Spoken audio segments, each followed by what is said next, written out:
All right, everyone, good afternoon. It's 12 o'clock, and so we will go ahead and get started. Welcome to Medical Grand Rounds at the University of Colorado. Before I introduce our speaker today, someone we all know very well, I just want to have a few quick announcements. The first is that we continue to offer CME and mock credit for all Grand Rounds, so please see the link that Kelly provides in the chat to get your mock credits. The other announcement today is please check your email for the October DOM faculty newsletter that was put together. It's really excellent this month. There are several really nice recognitions. The faculty annual awards were announced this month. And so those 4 physicians are starting to be honored there and will be honored more officially in November. There's also an important piece in there about some updates for assistant professors and changes to the promotion timeline that should help with the impact of COVID. And as always, please use the Q&A feature to send questions to our speaker, Dr. Schwartz. The chiefs and I will gather them throughout the talk, and then we'll have a conversation with David at the end of the talk. And he has assured me that he is not planning to fill the hour by speaking. And so please feel free to send us lots of questions and comments. Now I want to take a couple of minutes to introduce Dr. David Schwartz. He is our chair of medicine. He's someone who's held that role for 11 years and someone that many of us know in that role very well. But by way of introduction, David got his BA in biology from the University of Rochester and his MD degree from the University of California, San Diego. He then served 1 year as a public service science resident for the National Science Foundation before starting his internship, residency, and then going on to be a chief resident at Boston City Hospital in Massachusetts. He was a pulmonary and critical care fellow at the University of Washington in the Division of Pulmonary and Critical Care. He concurrently got his MPH from the Harvard School of Public Health during that same time and was a Robert Wood Johnson Clinical Research Fellow at the University of Washington. David started out his faculty career at the University of Iowa. He moved up the faculty ranks there from assistant to associate to full professor of medicine, and ultimately became the director of occupational medicine and the director of the Center for Environmental Lung Disease. He then left Iowa to become the division chief for pulmonary medicine, the director of the Center for Environmental Genomics, and the director of the Institute for Genome Science and Policy at Duke University. Following his time in North Carolina, he served for 3 years as the director of the National Institutes of Environmental Health Sciences at the NIH, before coming to Colorado as the founding director of the Center for Genes, Environment, and Health at National Jewish Hospital. And as I mentioned, since 2011, he's been our chair of medicine in the Department of Medicine. I cannot go through all of his achievements. That would take 2 hours for the 1 hour talk that we have. But Dr. Schwartz has been the Harris Lecturer at MIT. He's been the Mitchell Lecturer at the Aspen Lung Conference. And he was selected in 2013 as the Amberson Lecturer by the American Thoracic Society. In addition to overseeing the Pulmonary T32 Award on this campus, his own work and the work of his direct mentees is currently and actively funded by over $30 million in grant funding, which has allowed him to produce just shy of 400 original manuscripts over his career. And like I said, I can't go through all of his achievements. By way of proving that, the ATS gave him a Lifetime Achievement Award, and they gave him that award 18 years ago, and a lot has happened in that time. In addition to all the named achievements and things that we can put numbers on, Dr. Schwartz continued to lead this department through a pandemic that literally no living person has experienced. And there is no training program that specifically prepares one for that task. He led with grace, he led with teamwork, and most of all, he led with presence. If we only talked about other named awards, we would also miss the fact that David really is a champion of education. And he's been here at Colorado and long before that. He was part of the team that brought the physician scientist training program to life in our residency. He helped to found and fund a new and highly successful medicine pediatric residency here at Colorado, and he continues in the daily task of mentoring new physician scientists in his role as the PSP-TP director. And what I realized when I was pulling this introduction together is how easy it can be to reduce a person in a big leadership role to simply what their title says they are today, chair or department head in David's case. I realized how similarly easy it is to forget the many steps along the way, and the fact that those steps span research, education, clinical practice, and most of all, leadership. And as David prepares to transition into his new role, from which I am sure there'll be another Lifetime Achievement Award, I'm really pleased to introduce him and to give him some time to speak on a topic that I think pulls a lot of this together: persistence of vision, reflections from the chair. David. Jeff, thanks very much for that really kind introduction, very thoughtful and really heartfelt, so thank you. Um, uh, Jeff was correct about an important issue, which is I'm not going to take up more than 30 minutes in terms of my formal remarks. So I'd really like you to ask questions, comments, give me your thoughts. Let's have a little bit of dialogue after the formal presentation. This afternoon, I'm going to cover 4 topics. First, I want to let you know what we've accomplished together. Second, I want to discuss the strategy that we've deployed for growth and development across the department. Third, I want to show you how those accomplishments and our strategic approach prepared us to respond to the SARS-CoV-2 pandemic. And lastly, I want to provide you with some thoughts on the last 11 years serving as your chair. We have an extremely large department that has had substantial impact locally as well as nationally. We consist of 16 different separate divisions. 2 divisions have emerged over the past decade, one in hospital medicine and the other in biomedical informatics and personalized medicine. And we, as you can see, have lots of faculty, staff, as well as trainees. In looking back, I'm in awe of what we've been able to accomplish collectively over the past 11 years. Our clinical program has grown by leaps and bounds. We've increased the number of clinicians and clinical FTEs substantially. This has resulted in a marked increase in the work RVUs, relative value units, that these clinicians produced. You can see it's over a 2-fold increase in work RVUs. The clinical revenue has increased over 3-fold for the Department of Medicine. And the consequent support from the University of Colorado Hospital has increased markedly during this period of time. This support has been for faculty and program development across the Department of Medicine. This has resulted in robust finances for the department. We've increased our departmental profit substantially, over 5-fold during the past 11 years, and our faculty incentives have increased considerably during that time as well. With the help of CU Foundation, our endowed shares have increased in the Department of Medicine, almost doubled, and the amount of endowed funds have more than doubled over the past 11 years. This has allowed us to invest substantially in the academic mission. We've increased the number of trainees in the department by 40%, increased the number of PhD faculty by 50%. Our grant support has increased from the NIH by 60%, going from 48 million to 77 million this past year.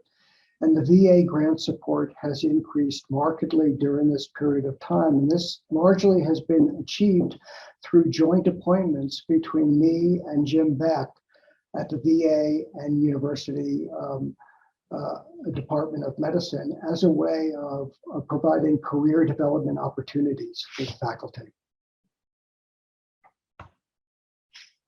So our strategic growth and development has sat on 3 pillars. And those 3 pillars include balanced growth across all of our missions: patient care, education, and research. Second, development of a collective vision and values that enhance the lives of our patient, train leaders in medicine, and challenge basic concepts of disease and approaches to patient care. And thirdly, the development of cross-cutting pioneering programs that are aimed at integrating the division's faculty and trainees across the Department of Medicine to achieve our collective vision. So these cross-cutting programs have brought us together as a department. They've fostered career development in all 3 areas of our missions, and have served to define us as a department. Let me give you a few examples of these programs.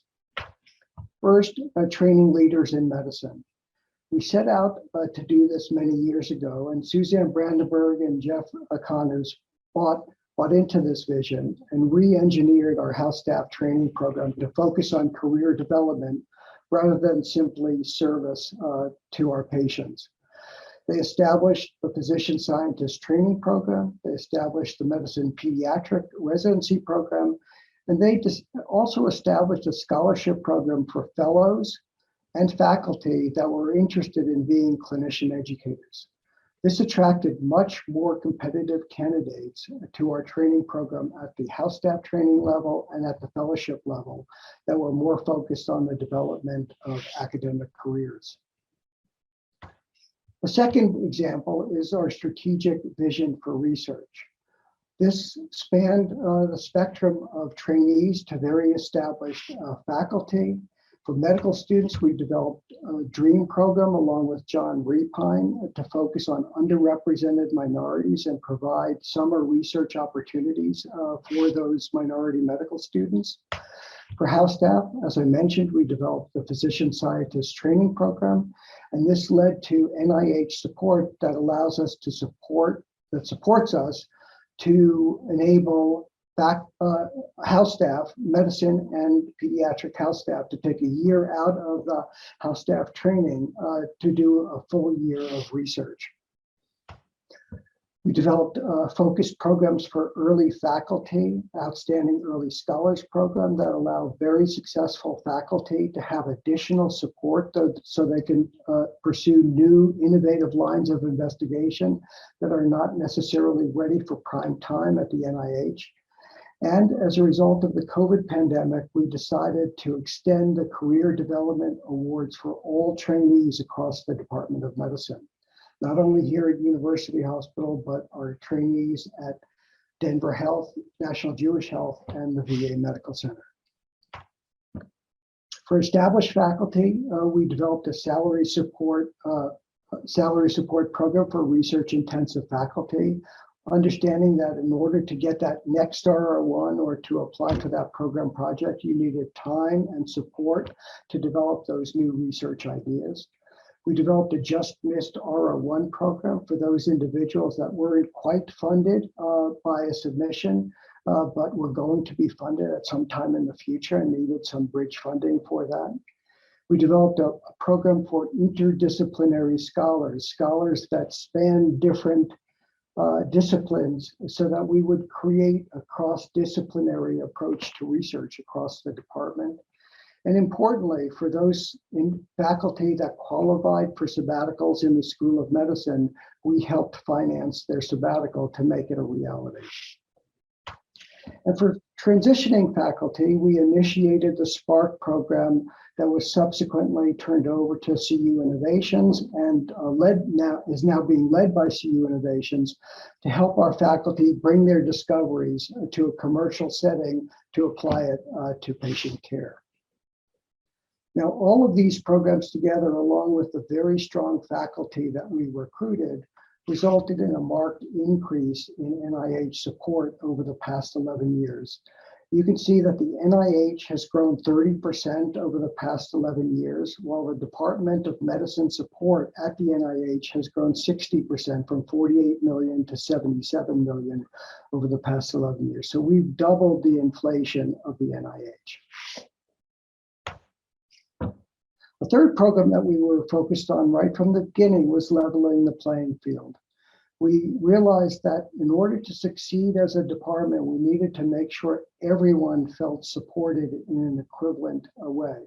We prioritized diversity, we prioritized gender equity, salary equity, and we developed a parental leave policy that was subsequently adopted by the University of Colorado system across the entire university system. We also developed a leadership and mentoring program to make sure that everyone felt like they were supported at all stages of their career development. As you can see, our diversity program resulted in a marked difference in the composition of our house staff over the past 11 years. In 2011, I set 20% as the threshold or as the goal, as the aspirational goal to increase, to have as underrepresented minorities within our house staff training program. And you can see that we achieved that this past year, but there's been steady growth all along the way.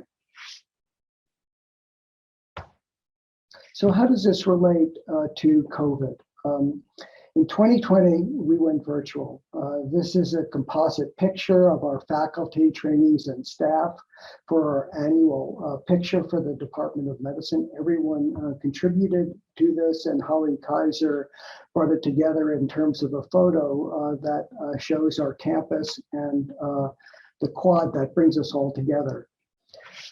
I firmly believe that our effective response to COVID was enabled by everything that had been done prior to 2020, which included balanced growth of each one of our mission areas, development of a shared vision and a collective set of values, and development of cross-cutting pioneering programs that united our department.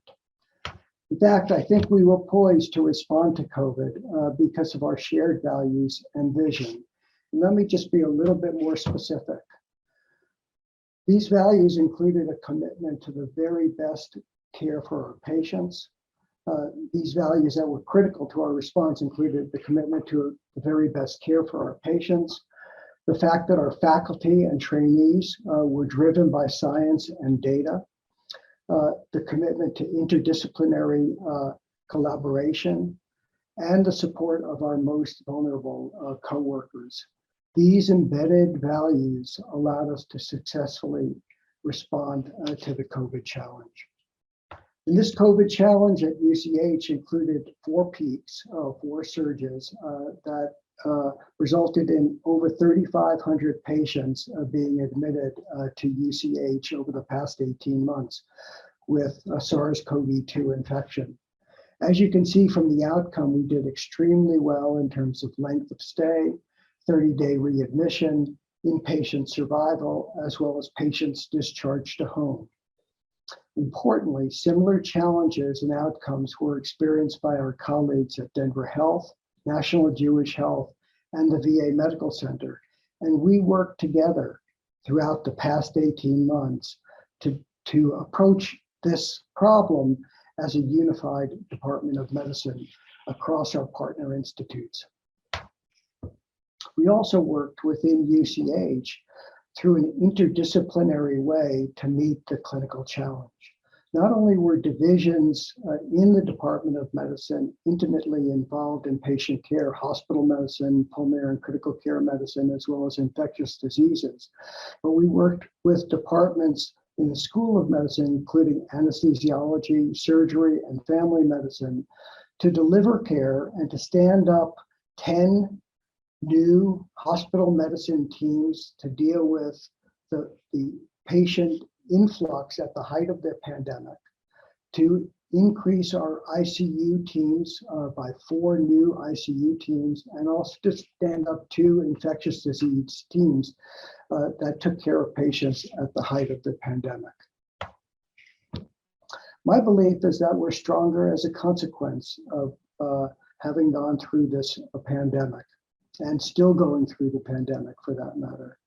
We've been through the most formidable challenge in our careers.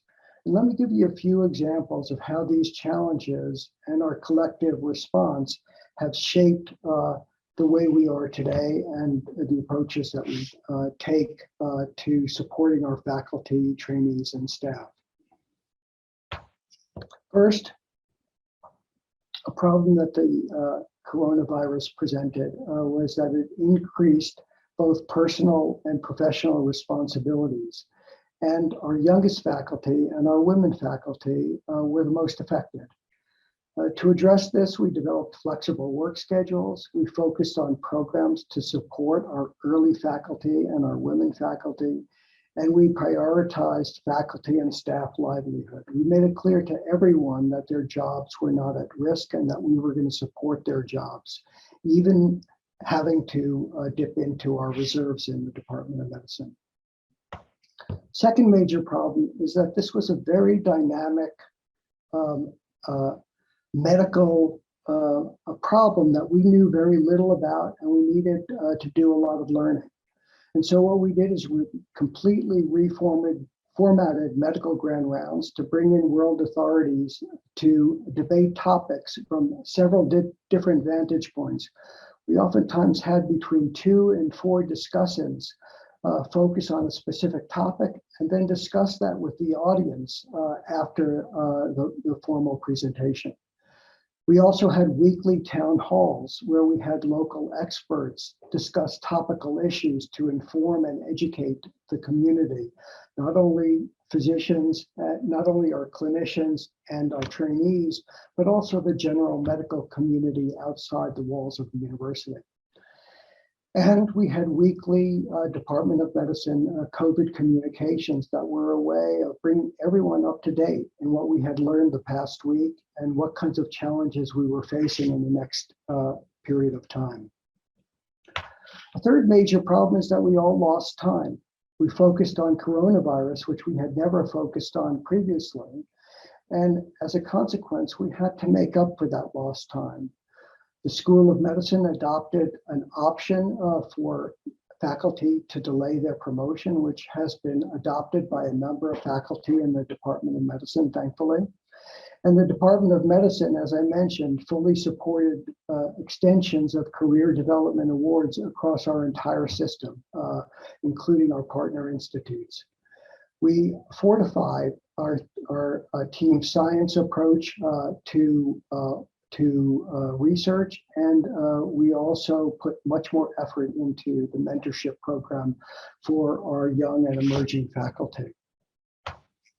And lastly, coronavirus threatened the cohesiveness of our academic community. To address this, we developed an interdependent departmental financial approach to dealing with deficits across the department.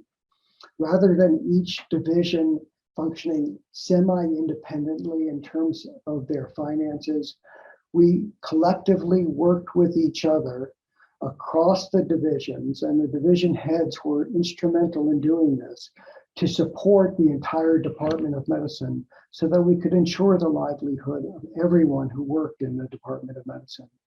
We also developed this interactive communication platform that brought us all together as a community. So I think our response to the pandemic built on everything that we had done prior to the pandemic, and in the end made us that much stronger. So now for a few self-reflections. Leadership takes a great deal of energy. It takes a lot of courage to do what's right, and it takes a cohesive, loyal team of advisors. So I want to start out by thanking my vice chairs, division heads, staff, and my family for their support and advice over the past decade. I also want to acknowledge the critical contributions and support of my colleagues at Denver Health, National Jewish Health, and the VA Medical Center. We are clearly stronger together. So bear with me while I reflect on a few key issues, tell you about some lessons learned, and give you some pieces of advice. First, vision. I think vision is absolutely critical to success in leadership. You really need to know where you're going.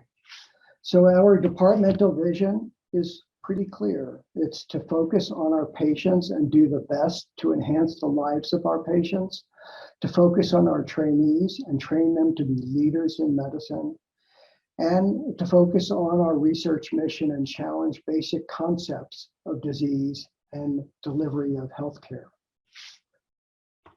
In my own vision, for my own research, what I've done is I've combined two different fields, environmental science and genetics and genomics. And it's focused on complex issues in patient, in health and disease.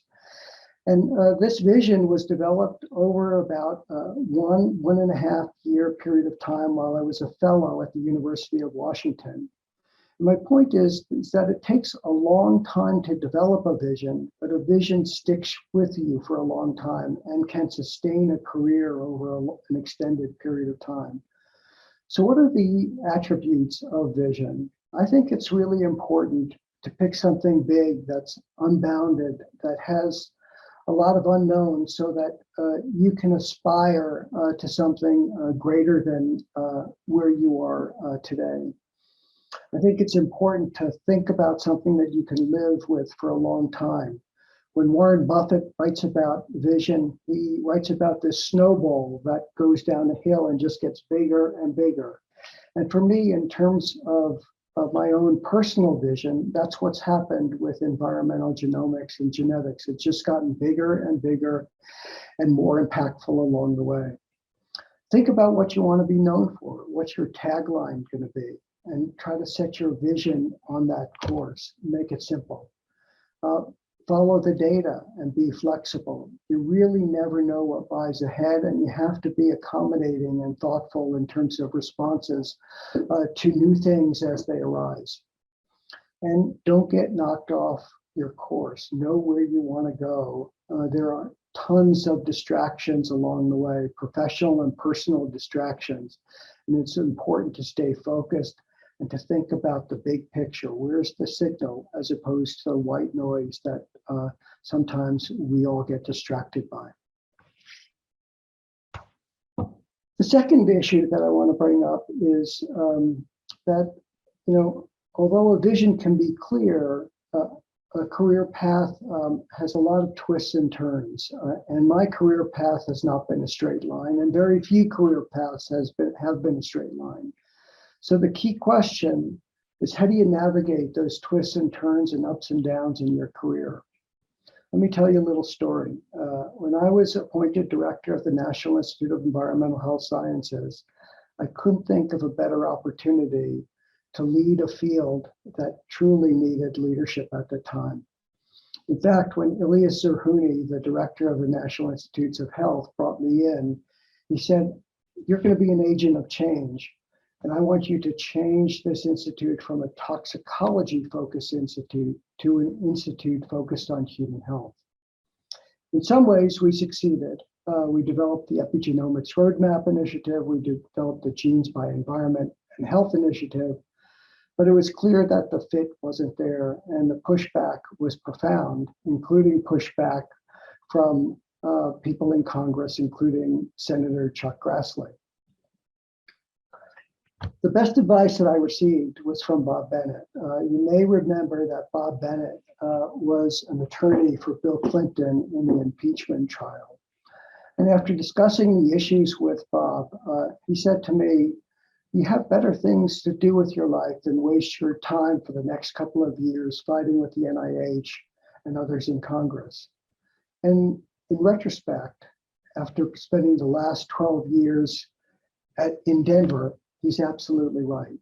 I really chose the best path, which was to figure out what was the best path forward for me, as opposed to staying wed to something that just wasn't working out. I had to move on.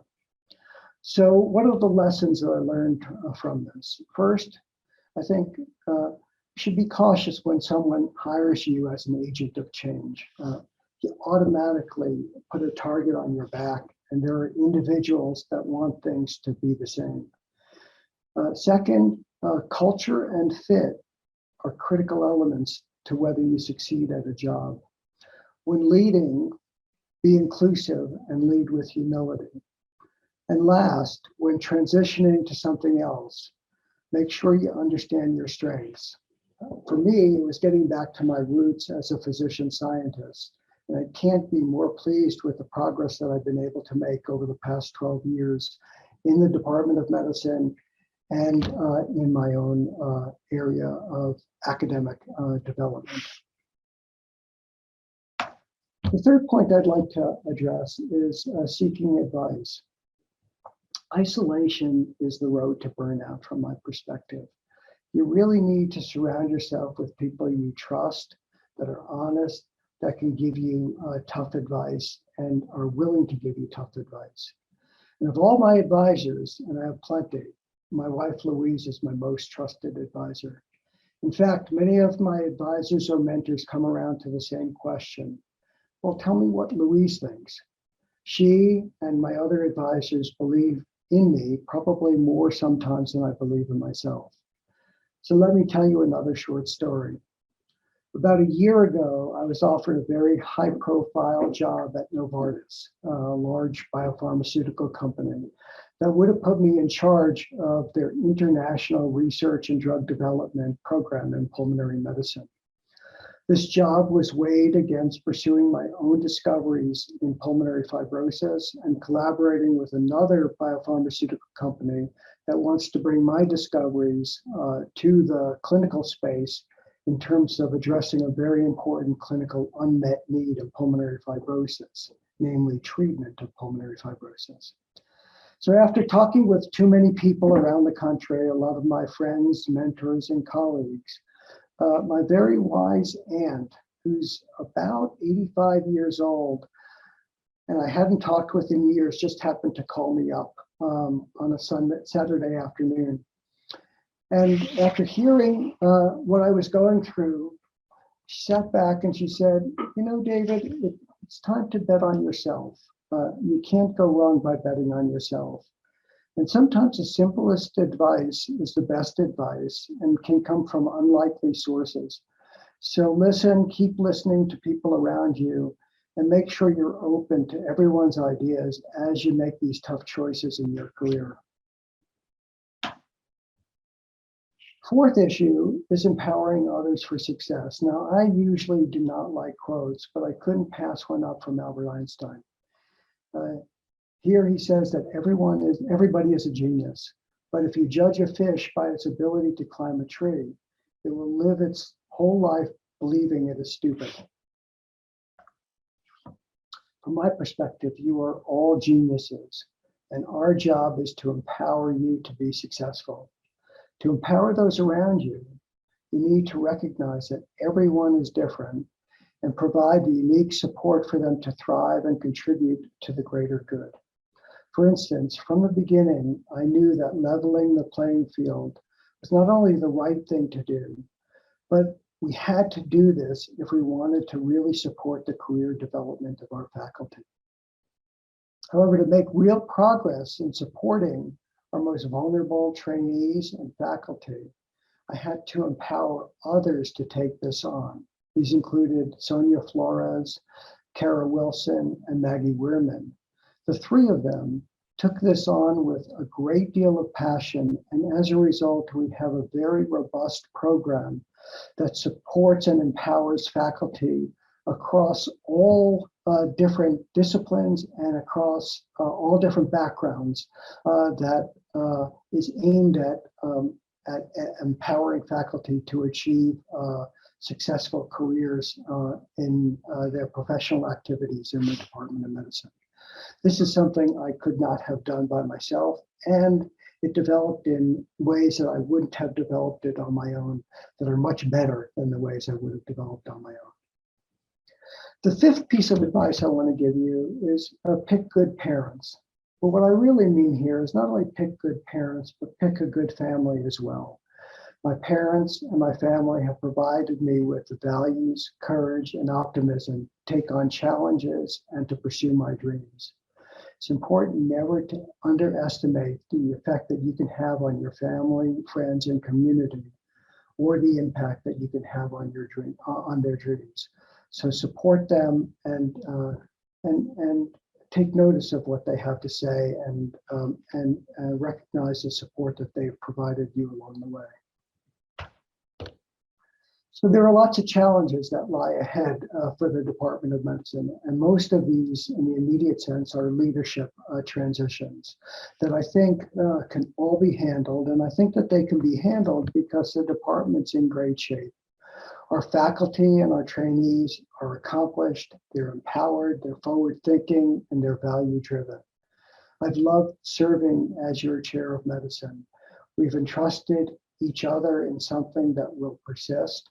Our culture is strong, and our collective vision has had enormous impact. Over the past 11 years, all of us have grown personally and professionally, and it's been really exciting to be part of it. I remain optimistic about the future of medicine, our department, and our school. I very much look forward to the leadership that Dr. Chopra will provide. I'm also appreciative of your collective support and your friendship along the way. It's been an incredible honor and privilege to serve as your chair. I want to thank you for all you've given me. I think we can open it up for questions. Absolutely, David. Thank you very much for that talk. And we, not surprisingly, have lots of questions and more coming in. I see big buckets of pandemic questions and leadership questions, and a lot of nice accolades. I'll start with we'll start with two of those three. So David, someone said that you transformed the Department of Medicine with your guidance and vision. Your footprints will be forever planted in our department's history, and it's been an honor working with you and helping to advance your vision. And they have a request for you, which is that 3 years ago, you spoke to the GEM students about your trajectory as a physician scientist. And you described your first encounter with what was at that time an unknown disease decimating the immune system. And this person found that anecdote fascinating. Are you able to share that experience? I don't know that I remember it. I will try. In 1980, Louise, my wife and I were interns at Boston City Hospital, and we were taking care of immunocompromised patients that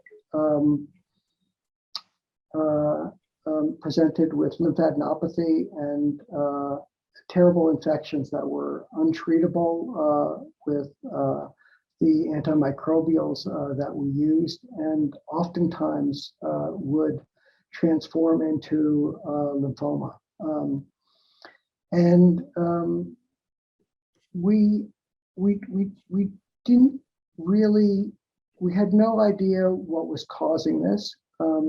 We just knew that these patients needed our care and our attention. And I think that what it taught me as we began to learn about HIV over the ensuing decade, but especially over the next year or two, was there was so much in medicine that we didn't know, and so much that we had to learn, that a career focused on research was where I really wanted to point my career, because I wanted to prevent physicians from being in a place where they didn't know how to respond to acute problems in patient care. I think that that's what I absolutely love about being a physician scientist, that you see the problem, you understand the problem from a one-to-one personal point of view, and at the same time, you're trying to create new knowledge to address a problem that won't have to be addressed in the future by patients or patients' families. So I'm pretty sure that's how I responded to the GEM student several years ago. That sounds about right. There's a question you can't answer, but someone asked, how do you give a standing ovation on Zoom? So I just thought. There's a question. You talked a lot about diversity in this talk, and I know that that's obviously one of the things that drives you forward. And the question is that the person says they're very happy with the progress the department has made in trainee diversity. What are we doing with regards to faculty diversity, and what are the next steps? Well, I'm very unhappy with the progress that we've made, and I think it's not a short-term fix.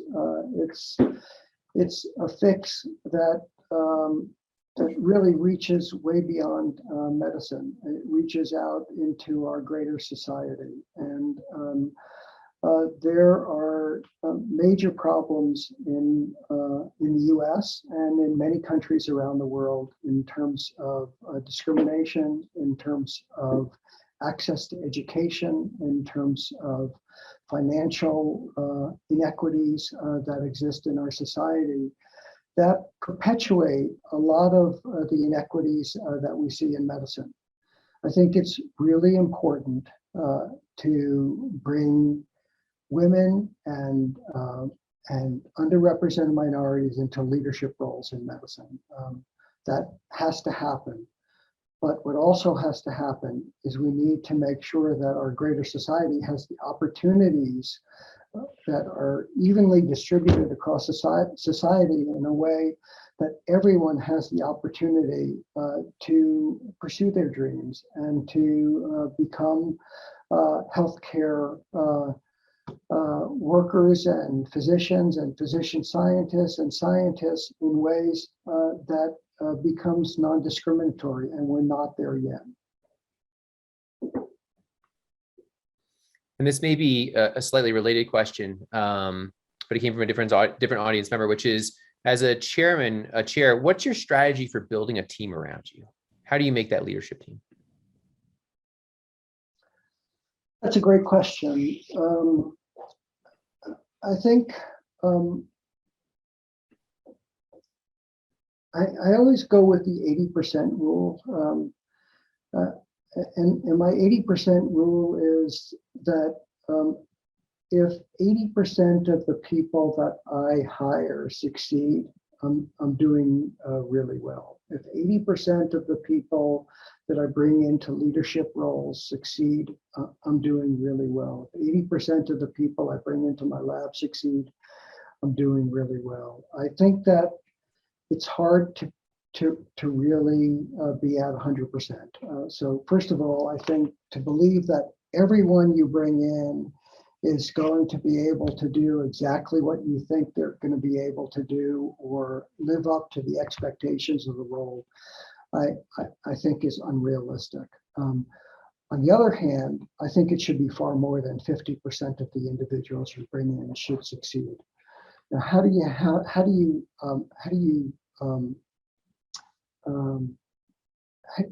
you hire for success? I think you hire for success by several things. You want to make sure that that individual has the kind of requisite expertise in that particular area to carry out those activities.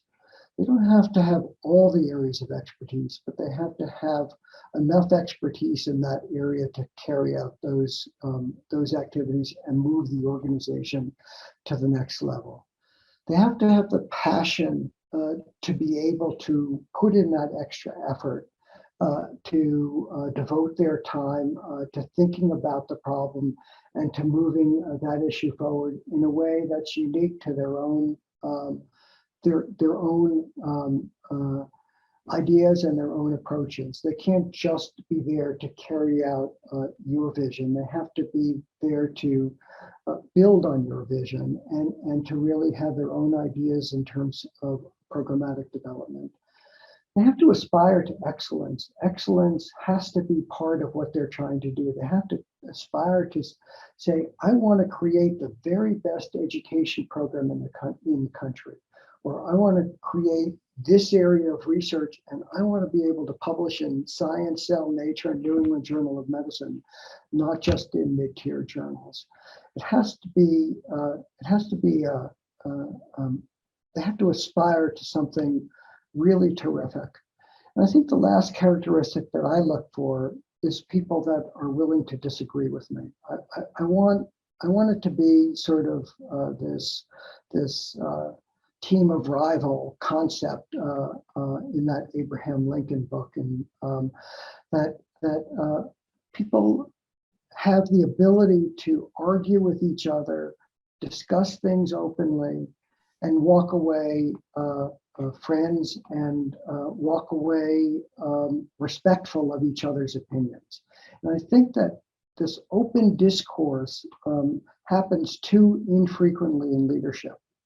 And this open discourse is absolutely critical to keeping an organization vital and to critically evaluating different paths as they're projected to bring them forward. All of these programs that I talked about were debated among the vice chairs. They were then brought to the division heads to be debated even more. It's important when you're leading to make sure that things are vetted in a way so that everyone has the ability to have the kind of input that's needed to make the programs the very best programs possible. There's I think a nicely related question from the House staff.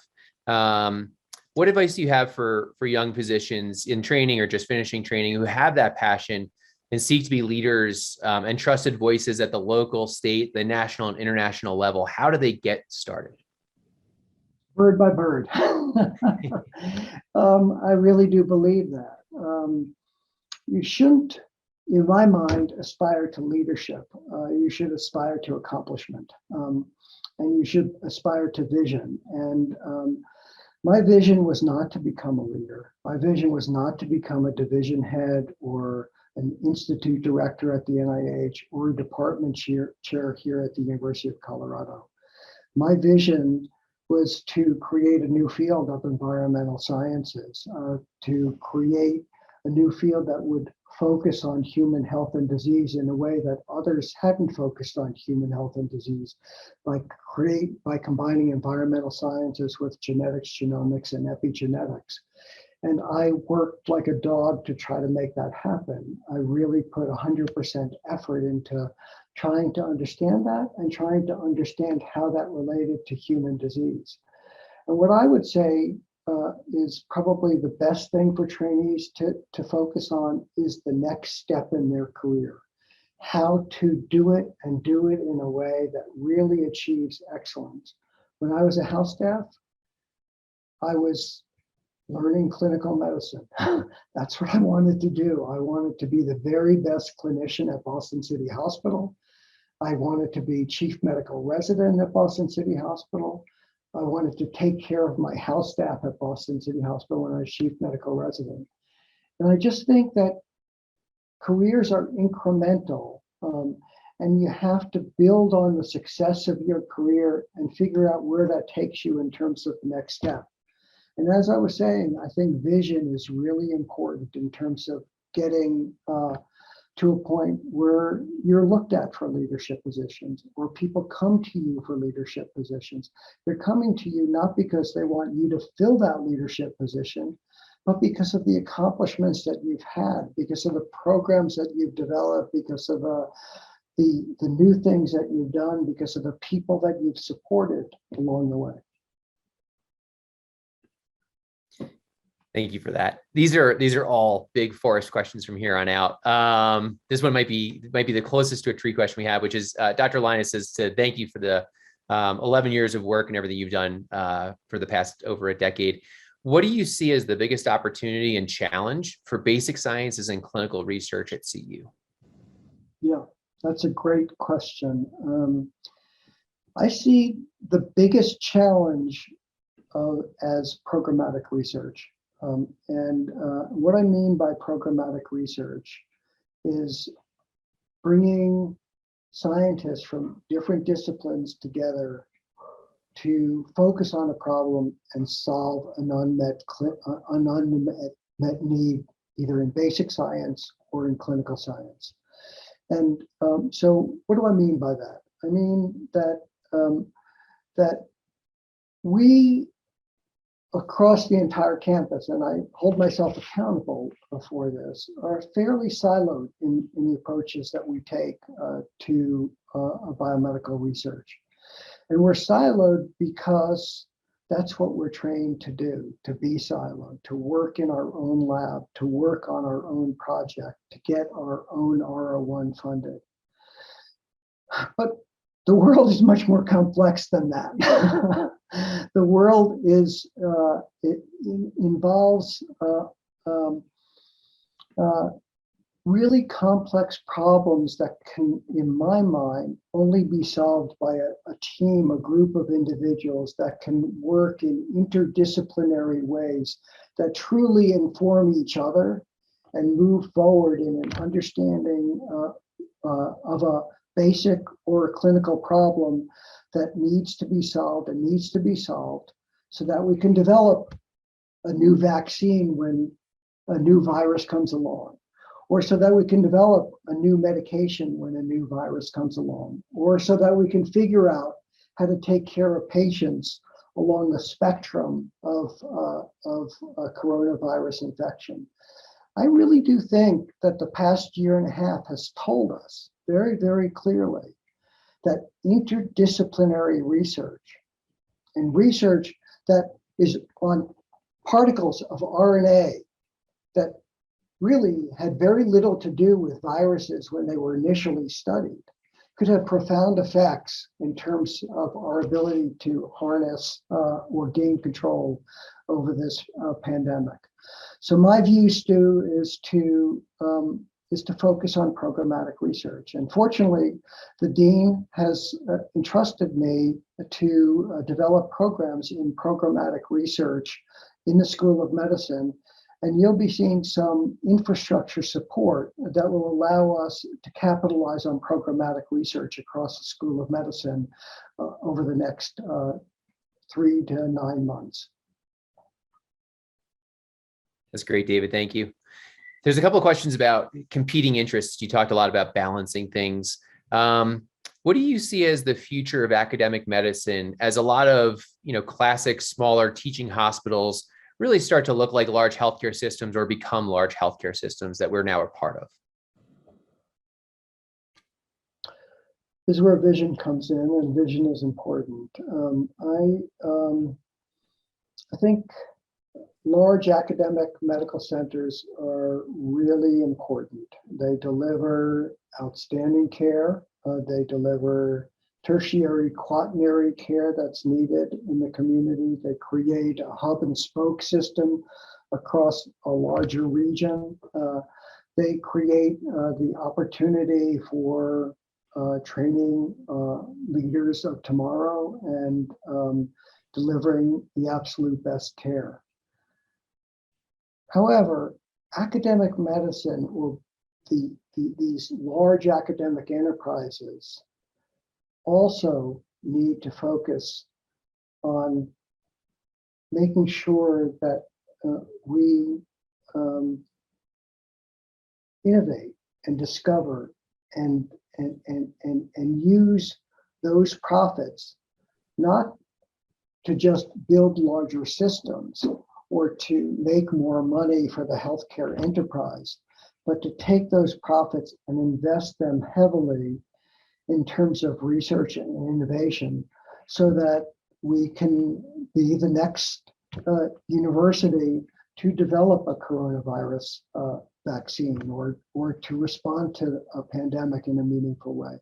I think it's really important that we here at the University of Colorado not only be known for having a large, thriving medical center, but that the academics within the School of Medicine are transformative as the dean is trying to make them across the entire School of Medicine, and ends up resulting in discoveries that profoundly change the way we understand disease and understand our ability to treat patients. With all those competing forces at the chair level, what do you do to try to anticipate the big picture needs of an institution, say 5 years out or 10 years out, which are things that you have to plan for?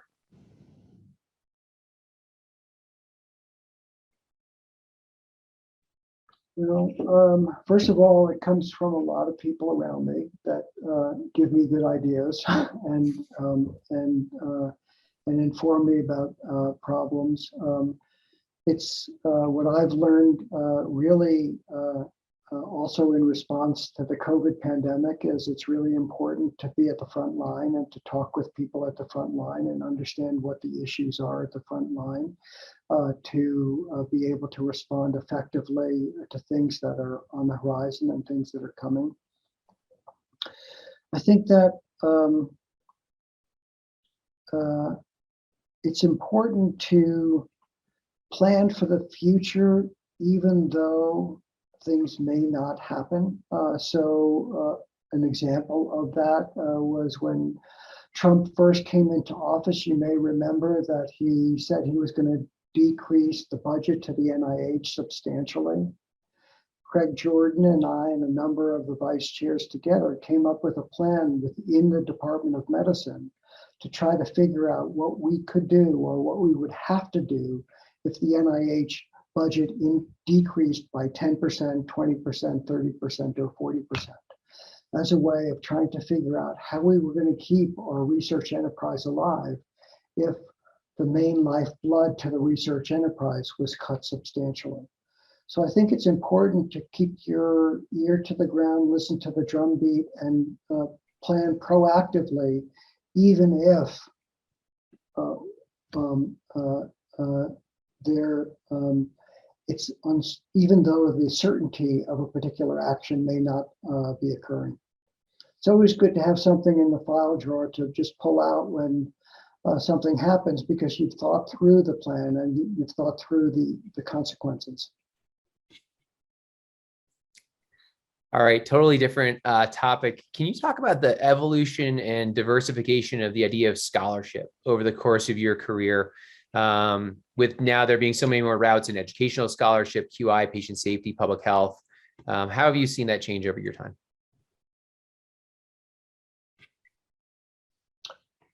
Well, this sounds like a job interview. It's complex. I mean, it's become more complex. Big data never used to exist. I remember the first personal computer I bought was an XT back in 1982. Louise and I saved up. I bought an IBM XT for $4,000, and it had 10 million bytes of memory, and that was considered a very, very large computer. I guess what I would say is that the complexity of the data, the complexity of the technology, the complexity of the questions that we can ask and answer are phenomenal, and they're exciting, and it puts me in a position of being excited to come to work every day and to think about how we can fundamentally have an impact in real life problems by using these complex data sets to understand disease or basic problems at a very basic level. But it also occurs to me that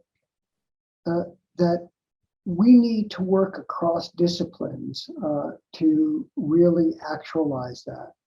And here I'm not just talking about the programmatic research component of it that I mentioned before, but you brought up the School of Public Health and other entities across campus.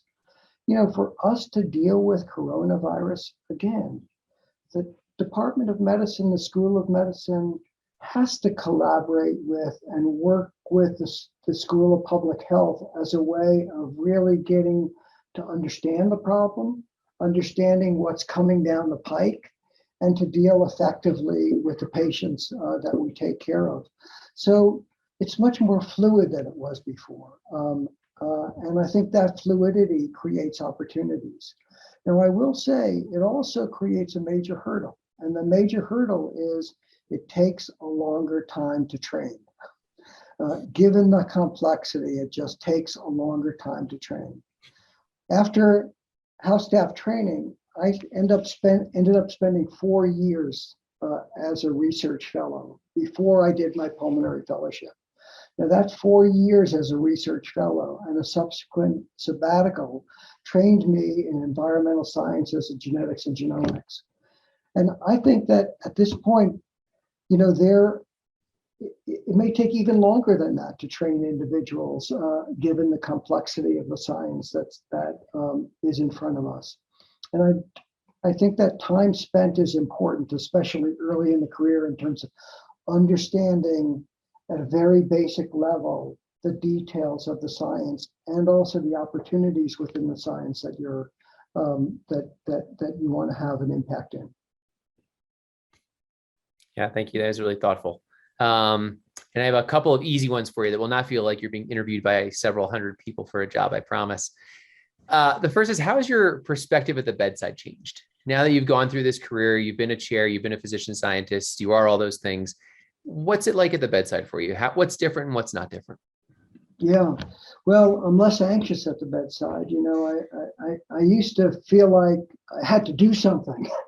Now I sit back and listen, and I listen to the patients, I listen to the house staff, I listen to the medical students, and I just try to nudge them in directions that help them understand things and see things from a different perspective. I also think that I understand better the connection between medicine and science than I understood as a house staff. And I could bring that perspective to the bedside. I think those are the elements that are different. I think I understand the importance of the nurses and the MAs that participate in the care of the patients, the translators, the individuals that really provide the infrastructure that allows us to work effectively with the patients. I think I also understand a lot more the importance of our consultants and the knowledge and advice they bring and the importance of those insights that they provide. So I guess what I'm saying is I take a much broader view to patient care than I did previously. And I also think that the education that we provide at the patient's bedside is even critically that much more important. And you have to have patience with that. You have to be patient with the educational process, because everyone coming to it, medical student, house staff, fellow, is really at a different stage of development. And you have to really assess their stage of development. And your job as an educator is to just have them take that next step. That's great. Thank you. Well, I know it is 1 o'clock. I want to be respectful of your time and everyone else's. There are many more questions. We will have to just get to them in the future since you'll be on campus. But thank you for everything you've done as chair. And I want to echo everything in the comments for your leadership and your vision, David. Thank you for everything. Thanks a lot, Chuck.